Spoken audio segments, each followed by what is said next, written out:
जय जिनेन्द्र। हमने 5 बंदर शिल्प के पांचों बंदरों के संबंध में जानकारी प्राप्त की। आज हम इस 5 बंदर के शिल्प से और क्या सीखते हैं, इसके संबंध में विचार करेंगे। कोई भी शिल्प एक प्रेरणात्मक मूर्त रूप प्रतीक होता है। जैसे जन्म दिवस अथवा दिवाली के उत्सव के दिन हम एक दूसरे को उपहार देते हैं, वह प्रेम रूप प्रतीक है। विद्यार्थी शिक्षा में प्रथम पद पाता है या खेल कूद में कोई ओलंपिक स्पर्धा का स्वर्ण पदक पाता है, तो ये पदक जो दिए जाते हैं वे भी शिल्प है। देश के सुरक्षा के लिए अपना प्राण अर्पण करने वाले सैनिक को स्मरण करने के लिए हुतात्मा स्मारक बनाए जाते हैं, यह भी शिल्प है। श्रवण बेलगोला की बाहुबली जी की मूर्ति ध्यान में समरसता का प्रतीक है। वह मूर्ति इस समरसता को दर्शाती है। बाम्यान के बुद्ध प्रतिमा की ऊंचाई गौतम बुद्ध की श्रेष्ठता का प्रतीक है और भगवान महावीर की गोदुहासन मुद्रा सहिष्णुता की पराकाष्ठा का प्रतीक है। इस प्रकार समाज में विविध प्रकार के शिल्प बनाए जाते हैं।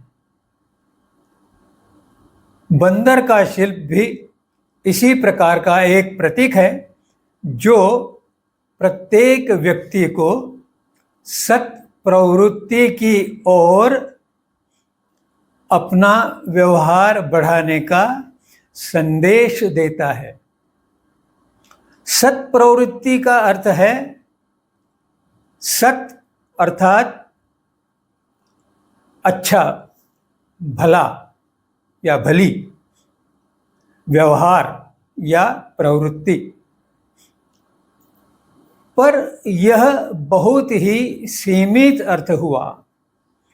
जैन दर्शन में सत का अर्थ है मूल भाव में पहुंचना। आत्मा का मूल भाव स्वच्छ, शुद्ध, मंगल, पवित्र है, सत्य से निर्मित है, अर्थात सत्य है। अतः यह सत्प्रवृत्ति का सर्वोच्च पद है। सत्प्रवृत्ति का अर्थ है कि हम दुष्प्रवृत्ति से अपने आप को अलग करें। मनुष्य के मन में भौतिकता के कारण काम, क्रोध, लोभ, मान आदि प्रकार के कषायों का निर्माण होता है। इन दुष्प्रवृत्तियों के कारण हम गीत संगीत,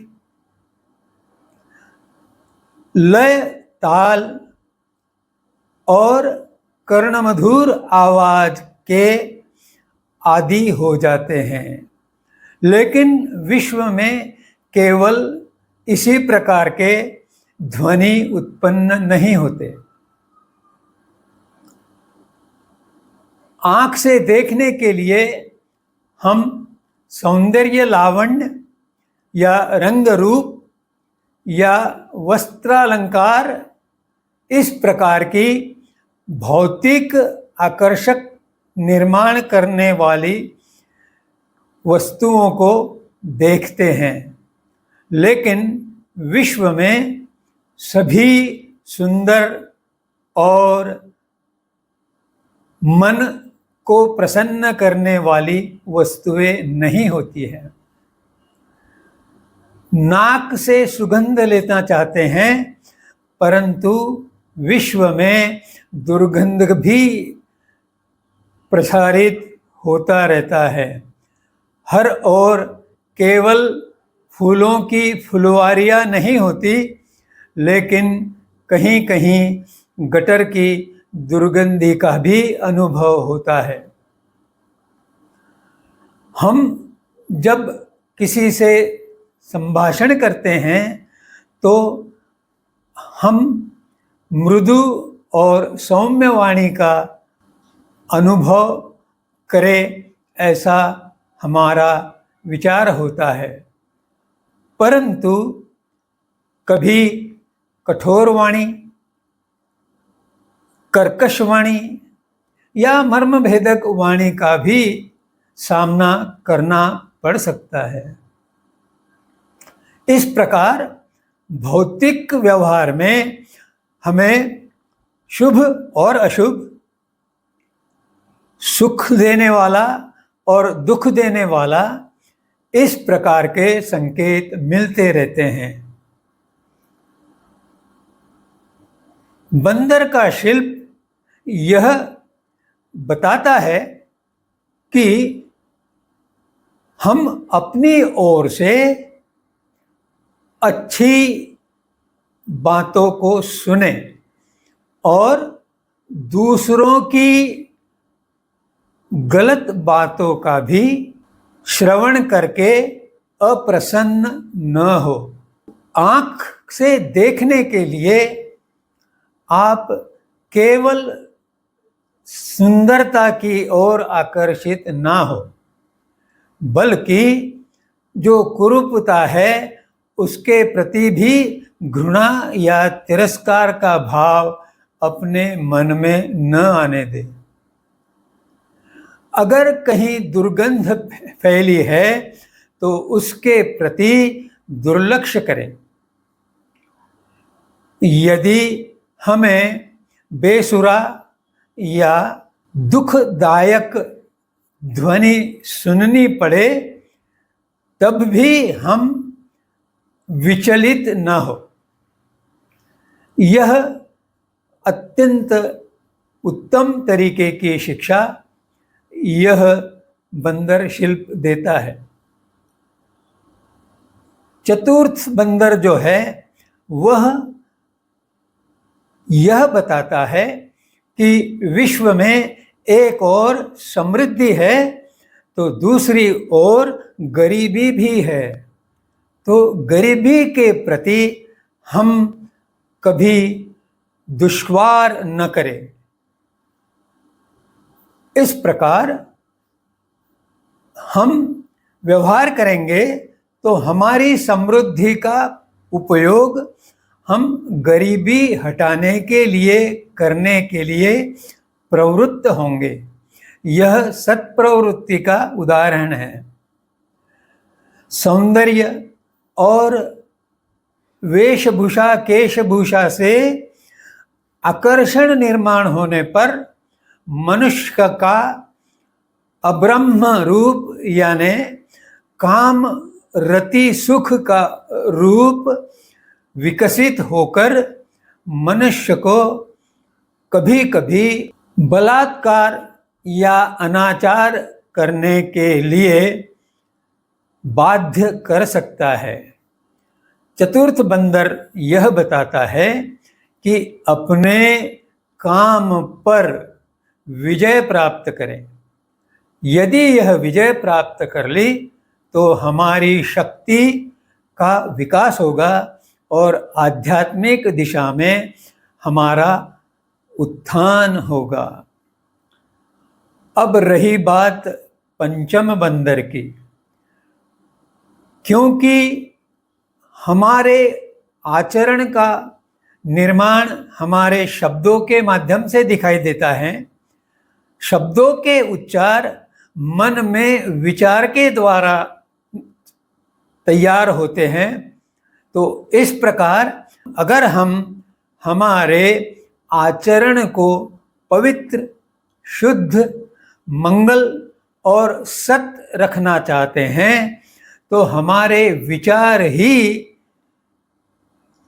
सद्भावपूर्ण होने चाहिए, क्योंकि विचारों से ही अंत में जाके आचार यानी आचरण का, वर्तन का निर्माण होता है।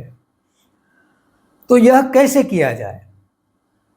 कभी कभी ऐसा होता है कि मन में अविचार उत्पन्न होता है, परंतु इसके दो समाधान उपलब्ध है। प्रथम, हम सतत गुणों के बारे में विचार करते रहें। जैसे हम हमारी बात करते समय केवल सकारात्मक बात करने का प्रयास करें। किसी को हम देख रहे हैं, किसी से बातचीत कर रहे हैं, तो उसमें से जो सद्गुण बाहर प्रकट हो रहे हैं उनकी ओर ध्यान दें। हम सत्संगति में रहें, क्योंकि सत्संगति में नित्य ही अच्छे, भले और सच्चे विचार सुनने को मिलते हैं। हम फालतू समय में स्तोत्र, मंत्र, स्तवन, संकीर्तन के गीत आदि का मनन चिंतन करते रहें तो हमारे सामने नित्य ही गुणों का प्रतिबिंब खिलता रहेगा।